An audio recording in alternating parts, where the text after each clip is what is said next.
broadcasting around the world. This is the Hard Asset Money Show. Your wealth, your money, your future. Serious talk about what's happening and how you profit. Hosted by Christian Briggs. Follow him on X at BMC_HAM. Live in 3, 2, 1.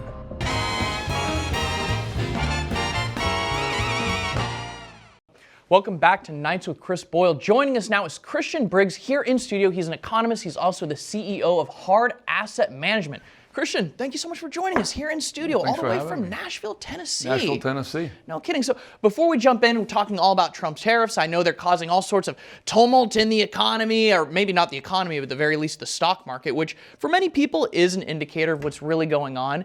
You're someone who works in finance. You work with specifically, as the name of your company implies, hard assets. Talk to us a little bit about what you do.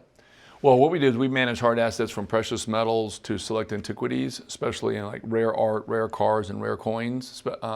We specialize in the coin side with the bullion, but over the last 40 years, I started as a teenager, we've been very successful in trying to be a little bit more proactive in predictable markets like what we're having now, where gold obviously the last 3 or 4 years has been a very good growth opportunity. So we manage the assets for people that want to be in some of the hard assets, contrary to just being in like stocks or bonds or real estate. So it's a little more of a diversification. Okay, so that's really interesting. When you talk about gold, bullion, coins, are you talking about things that people would invest in from afar, or something that they like actually buy and put in a safe in their house? How does it work to invest in hard assets like that? Well, once you make the purchase, let's say if it's bullion and you want to do large scale quantity, we can hold it in a depository in either Texas or Tennessee. So it's fully insured, access to it 7 days a week. But for the most part, though, they take possession. They'll take the rare coins, or in a lot of cases, art or cars, whatever it may be, and they'll actually take possession of it. And I think there's a little bit of a pride of ownership when you have things like that. You want to show people the cars, the art, the coins. So it's not just an asset for protection, whether it's wealth preservation, it's wealth creation, but there's a little pride of ownership, which is kind of nice. People like to show that off. When it comes to the bullion, most people just let us hold that in our depositories because it's large volume and they just don't want that. But the smaller stuff, they do take. It's fungible, right? I mean, when you have a bar of gold, one bar of gold is worth another bar of gold, not like a coin from ancient Macedonia that has Philip II's face on it. That's a very unique item, obviously, very cool. I gotta ask, are you the kind of guy who would have helped Hunter Biden sell his paintings? Is that like the art market as well, hard assets? No, we look for real artists. We like to look at people that actually had a history of creating great art and not looking for art to be sold so you can pay your bills. It's a little bit different story there. But God bless Hunter Biden. He has sold more than a lot of other starving artists, so I'll give him credit in that. Hey, there's a lot of paths to success. I'll be honest. If I had the opportunity, I would probably get my hands on an original Hunter Biden just to say I had it. I'd put it up in my office right there. It'd be the only one in OAN. I can guarantee that. And you may be the last owner too. Yeah, I'm sure demand's going down already. So Christian, I have a little bit of a treat. I want you, if you have the opportunity, I want you to do a little bit of what do you appraisal. So I have what could be an incredibly rare coin. This is a super rare coin. This is a real life. Can you zoom in on this, Blake? This is a real life penny. A penny, 1 whole cent, and I understand these are going to become incredibly rare. Trump's going to be no longer printing these. Be careful with it. I don't want it to get scratched. I want to know, so are there, I actually have a theory. If he stops printing those, if he stops minting those, are these last set of pennies going to be valuable? Should people keep an eye out for the 2025 final issue penny? I'm not so sure this will be the rare one, but surprisingly enough, a couple things here. Why is he getting rid of the penny? Is it the $179 million in losses, or is it to go to cashless society? That's an interesting question. Okay, so what about this? Look at the Genius Act that Senator Bill Hagerty filed or brought to the Senate about 3.5 weeks ago, which was the digital asset bill, which takes us from paper to digital. And so why do you need the penny anymore if you're going all digital? And number two, $179 million is less than a few minutes worth of interest on the debt. So it doesn't make sense that you would want to get rid of the penny unless there's a larger picture to the story.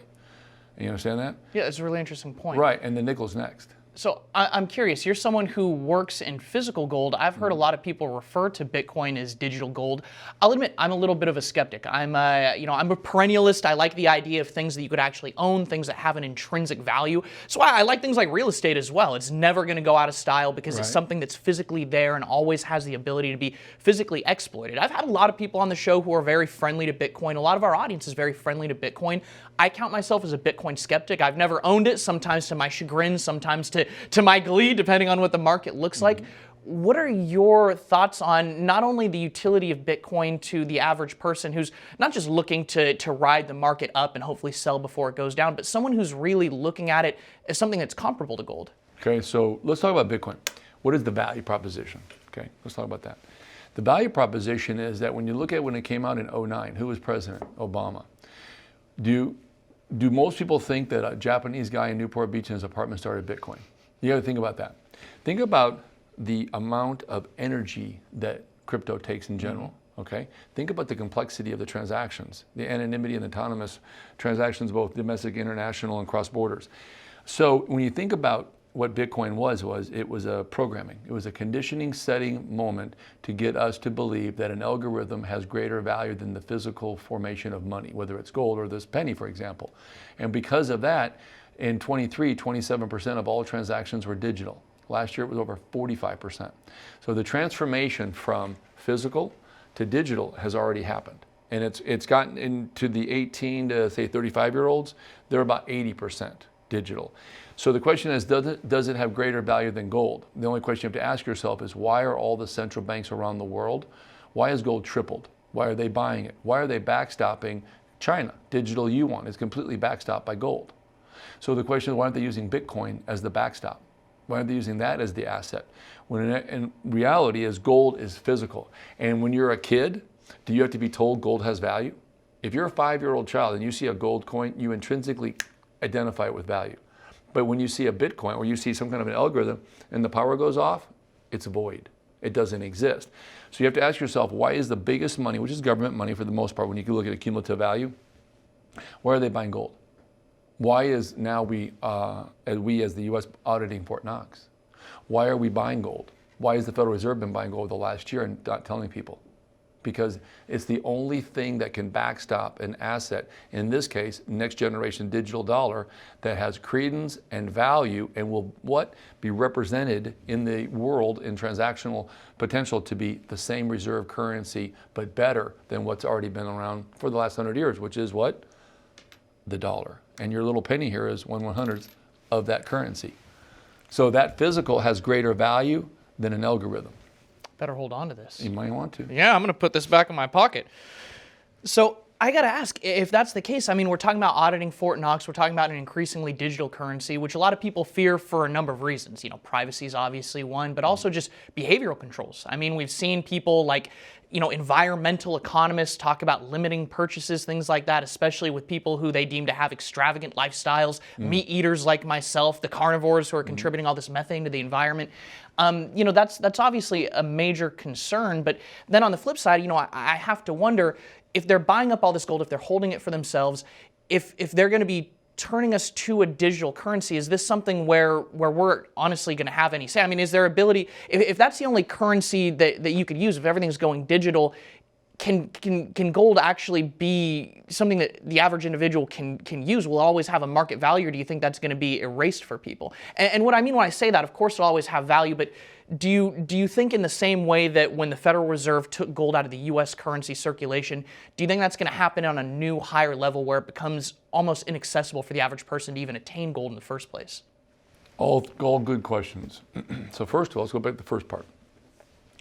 The reason why they're using gold is the intrinsic understanding of what it is as a kid. We all know this. Okay. So as they backstop it and then we become a digital world, okay, which we already there anyway. I mean, MasterCard and Visa, we got dependent upon credit cards, and that in itself is a digital transaction. It's just they're redefining it from a decentralized to a centralized system. The question you have to ask yourself is, that once we go digital, is that the only way to pay for things? No. Gold, I'll give you an example. In the last decade, South America, which has had its ups and downs in currencies and devaluation, look at Venezuela, look at Peru, look at Chile. I mean, it's been a chaos there the last 30, 40 years.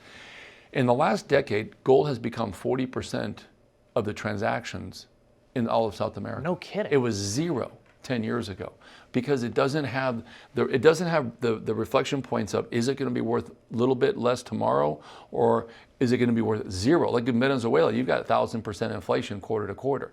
When you got 1,000% inflation, or even 200% a year, you still are now having people chase the value of the currency, where gold's like, no, we hedge the value. You don't have to chase gold, it goes up. And gold's tripled, not because of just the demand, it's because it's been hedging the devaluation of paper currencies as we transform from paper to digital. And nobody knows what that conversion rate's going to be. So for example, if you got $1 million in your bank account in paper on a Friday, and this happened in 1960 in France, Charles de Gaulle, who was the big socialist president, who was the big general in World War II, he realized that the economy was going to collapse over the weekend. So you know what he did? On a Friday afternoon, he froze everyone's bank accounts. When they woke up the next business day on Monday, they had 9.25 cents on the dollar. He took 93 cents of every dollar and kept it for themselves because they had to. That's how they got rid of some of the debt. That's how they devalued the currency. Gold during that period over the weekend doubled. So not only did you not lose your 97 cents of every dollar, you actually gained 100%. So gold is offsetting the decline of paper currency as we start the transformation of the world from a domestic to an international CBDC, central bank digital currency. And that's the reason why Senator Hagerty did the stable coin, was to allow us to have a gold-backed coin that follows the dollar, which then gives it credibility. And then going back to your original point in the 70s, why we got the gold standard, biggest mistake. Nixon did it for pure political reasons. He didn't do it for the economy. He didn't do it for the value that was based on his argument to Congress. He did it for one reason, selfish reasons. He wanted to get reelected in 72. So in August of 71, he took us off the gold standard, August 15th of 71. The dollar dropped 30% in buying power in less than 2 months. But he got reelected because he was able to oversupply dollars into the system to head off a major recession that later came in when Jimmy Carter took office.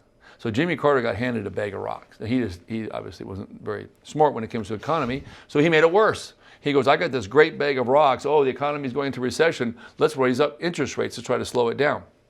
It backfired. So gold then was about $40. Today it's almost $3,000. And so question number 3 you asked, can the average individual own gold? You bet. And they should own gold. In fact, there was a study by Goldman Sachs, it's been a number of years ago, but what they did was they took a $100,000 portfolio in the 70s, and they said, had you just bought equities, you had done pretty well through 24. Not bad. If you had taken that same 100,000 and bought 50% gold, 50% equities, you had twice as much money. Because during the years of decline in the equities, gold went up. So you always had a part of your portfolio making money, or at least growth. Okay, certainly capital growth. It hedges the down. It does good in good times, but it does great in bad times. And that's why Trump has been wanting to go to Fort Knox. There's a story out, and you probably heard this. Does the gold exist in Fort Knox? Probably not, because he wouldn't be telling the world, we're going to be auditing it. And why would the Federal Reserve be buying gold? They've been buying gold for months now. And if you look at the largest gold purchases out of the UK the last 3 or 4 weeks, have you heard about the 3,000 and 4,000 tons? Yeah. No individual has that much cash. That had to be a government. And why is it being flown over to New York into the Federal Reserve Depository? I think what happened was Trump knew it wasn't there, or at least all of it, because there were rumors that Obama had sold a ton of our gold during his 2 terms to offset some things he couldn't get through Congress. Remember, he said, if Congress won't work with me, I have the power of the pen. Signed some executive orders, signed a couple here, sold some gold, took that cash and made up for some of the spending he wanted on some of his climate change or other various programs to offset what Congress would give him in his legislative budget bills. What's scary to me when you talk about this is it's always going to be important for the average individual to own gold, but it seems like there's no way to not participate in a digital currency market in the direction we're headed.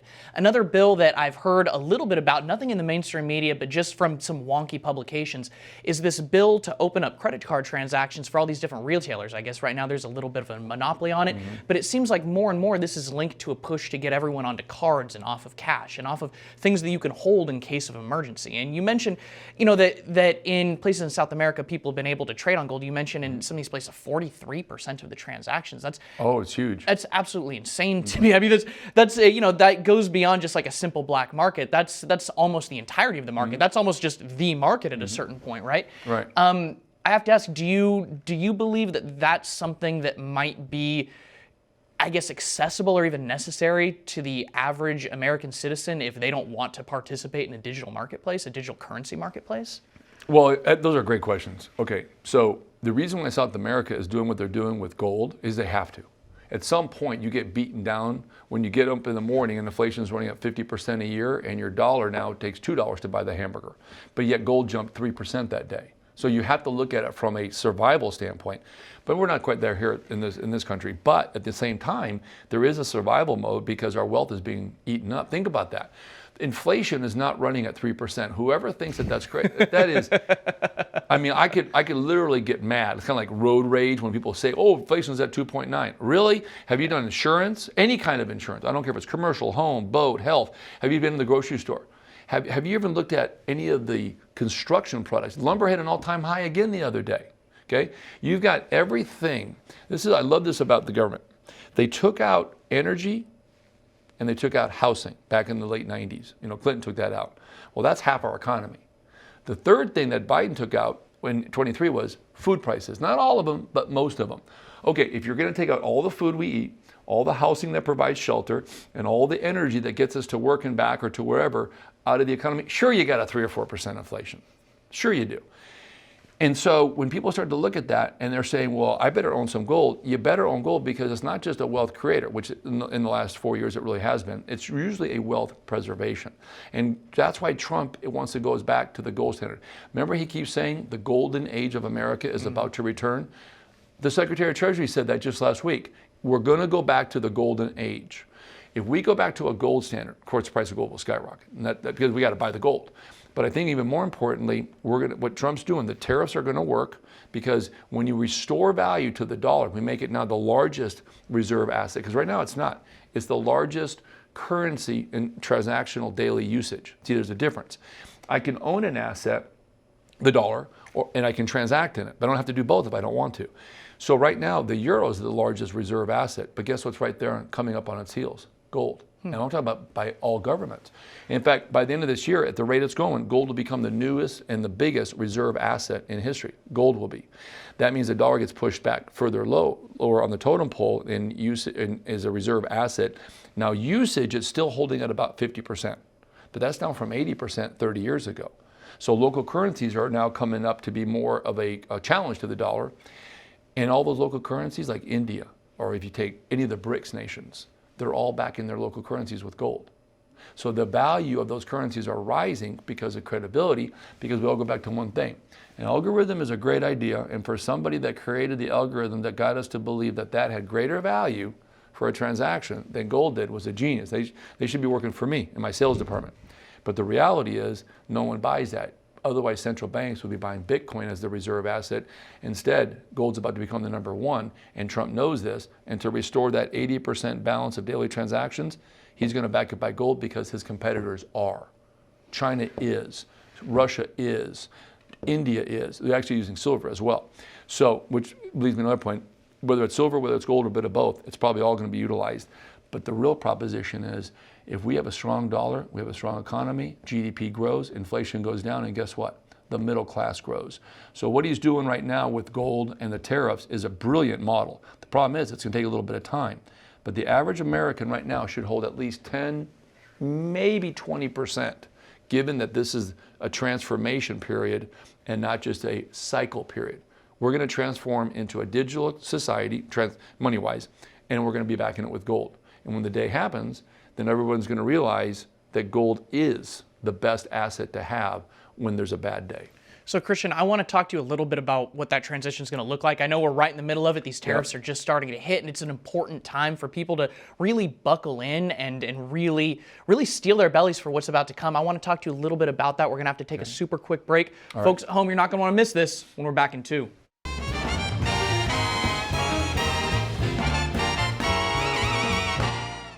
Let's take a look at how the rare coin market has skyrocketed in the past 2 to 3 years, specifically proof gold, and how their performance has done after Christian Briggs, CEO of Hard Asset Management, put an immediate buy recommendation in late 2019 on United States proof gold. Specifically $20 St. Gaudens gold pieces, $20, $10, and $5 Liberty proof gold, and $10 and $5 Indian Head proof gold. According to PCGS Price Guide, an 1878 $1 J1553 RB grade proof 65 plus was valued at $2,250 in October 2023, and today it is worth $190,000, an astronomical rise of 8,344%. On September 2021, a 190710 cent grade proof 68 was valued at $7,750 according to PCGS Price Guide. Today it is valued at $100,000, rising 614% in that span. Follow on X at BMC_HAM for all news and the latest developments. Welcome back to Nights with Chris Boyle. Joining us now back on the show is Christian Briggs with Hard Asset Management. Christian, before the break, we were talking about how important gold is going to be, quite frankly. It's something you deal with a lot. It's something that people have been talking about a lot since Trump got back in office. Both things like the gold standard, Fort Knox, things like gold's involvement in cryptocurrency. But right now, I think the biggest conversation of the day is tariffs. It's had a major effect on the stock market. The S&P 500 is back down to how low it was before Trump took office, and it skyrocketed up. People forget that, but it's obviously a time of transition where a lot of people, a lot of conservatives who have investments in the market are going to need to, quite frankly, steel themselves a little for what's coming up next. What do you think this period is going to look like? And most importantly, what do you think it's going to look like when we get through this tunnel? What does the light at the end of it seem like? Okay, the tariffs are a great way of which creating a leverage negotiating point. See, Trump's very smart. And if you can deal with the unions of New York, I've always said you can deal with anybody. Can you imagine trying to build a $300 million skyscraper? And when you think about how many unions, you got the steel workers, aluminum, plumbers, electricians, concrete guys, sheetrock guys, roofing guys, you name it. He can negotiate with anybody. I think the unions was one of the greatest things that ever happened in America back in the day, and now utilizing the value of that negotiations, he's dealing with the countries on the tariffs. The tariffs are going to be very simply this. I make a t-shirt for 20 bucks, China makes it for 10. Now that China t-shirt's going to be 20 coming in. When it lands here, it's going to be 20 bucks. We don't have to make that t-shirt worth 50. We can keep it at 20, and I'll tell you why. Remember the name Made in America? America, the name. When we used to say Made in America, it reverberated around the world as the best quality ever. Boeing was the plane.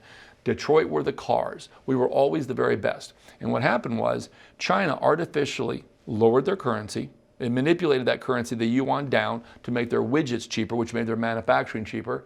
And number two, they were predatory sellers. In other words, they were trying to take all the things they could make, undermine our manufacturing culture ever since even the 80s and the 90s, especially when they went to the World Trade Organization. They gave them a get out of jail card free, and boom, they did it. So they'll take a pound of steel. I'm just going to use just a number, $1,000 a pound.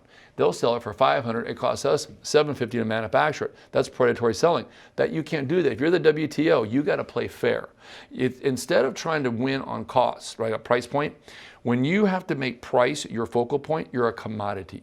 Instead, America is back. America's products are the best. We have the best steel, the best aluminum, the best cars. It's a fact that our steel is way better quality than what comes out of China, especially even aluminum. Ours are way better. So the tariffs are not going to sit there and try to make China a non-participant in manufacturing, whether it's here or there, wherever. But rather, let's let the American people decide. Which would you rather have? Something that comes from takes 6 months and comes from someplace 8,000 miles, and they've known that they have done and used substandard ingredients or byproducts within steel, because it's an aluminum in itself, it's an alloy. And so when you think about that, all he's trying to do is say, hey, price points were there. Now let's talk about quality. See, we're going to win the quality race. There is no question. Quality is what we're all built on here in America. So I tell people this, relax. The markets are going to go up and down. It happened before. Remember in 2018, the tariffs? Stock market dropped 15%. People are like, oh my God, the sky's falling in. Is it raining? Because Noah's need to send the ark because we're all going to die. No, we didn't die. In fact, you know what we did? We had 462,000 heavy, high industry manufacturing jobs come back to America and went less than 20 months.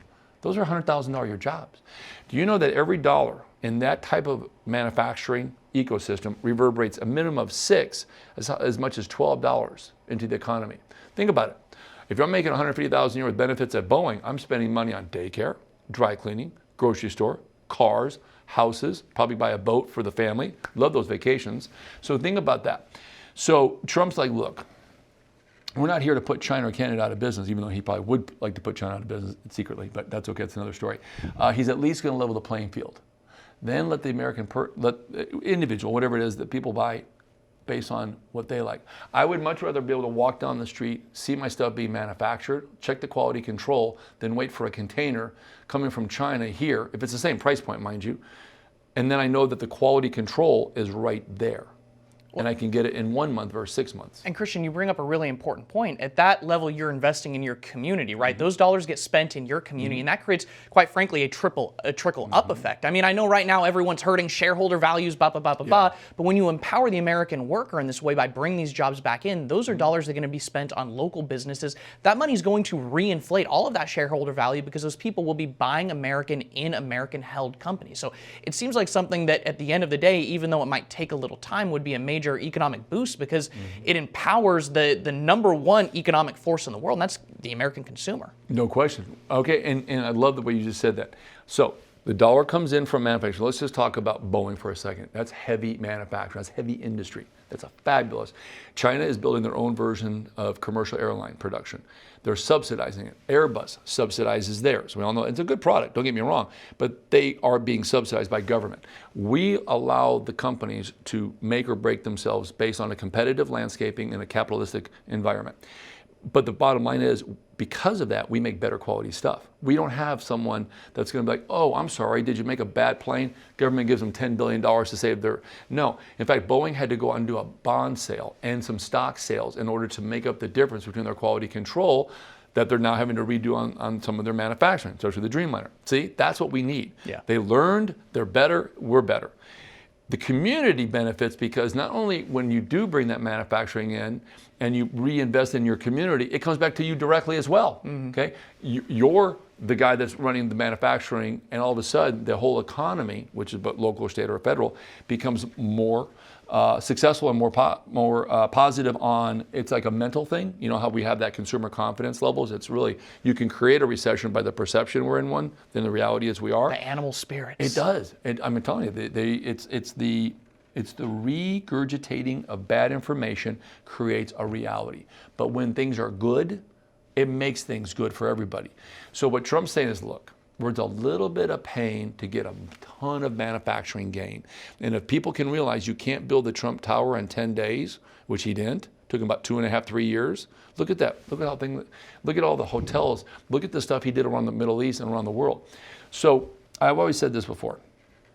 If a guy can negotiate at his level with the unions, if a guy can sit there and weather the storms of the 80s and the 90s, it was like up and down, the recessions and so forth, this guy's got it under control. You just have to be patient. And if people are a little nervous about the stock market, that's why I say, if you had bought gold, you'd be up 300% in the last 3.5, 4 years. Doesn't mean the stock market's bad. What you do is you just remember, hard assets, soft assets, they do this. But at least when you're diversified, and this is what Trump realizes with gold, you have credibility, wealth preservation, and wealth creation. And that's why he's going to back the next generation dollar with gold in some way, shape, or form. It's called a PAX. It's a PAX, P-A-X, which is basically a gold-backed cryptocurrency of some form, like a stablecoin, that will then parallel the dollar, and then it'll backstop it. Now, whether it's full digital and we get rid of paper, that's why we're getting rid of the penny maybe, we'll see, before he leaves, but at the end of the day, we're going to be a digital world in the next decade. Well, hopefully we're headed into America's next golden age. Christian, thank you so much for joining us tonight. I really appreciate it. My pleasure. The world is in crisis with political unrest and financially unstable countries trying to print their way to prosperity by taking on trillions of dollars of new debt. It's incredibly concerning. That's why you need to own gold as a hedge. So call today to receive the free hard asset information kit on how easy it is to purchase and own gold. Gold prices are at an all-time high as they soared above $2,800 an ounce in January 2025. Since 2001, gold is up 1,000%, while the dollar is down 43%, with many gold experts predicting gold can surge up to $25,000 an ounce. Now is the time to buy gold. 2024 was a record year for central bank gold demand.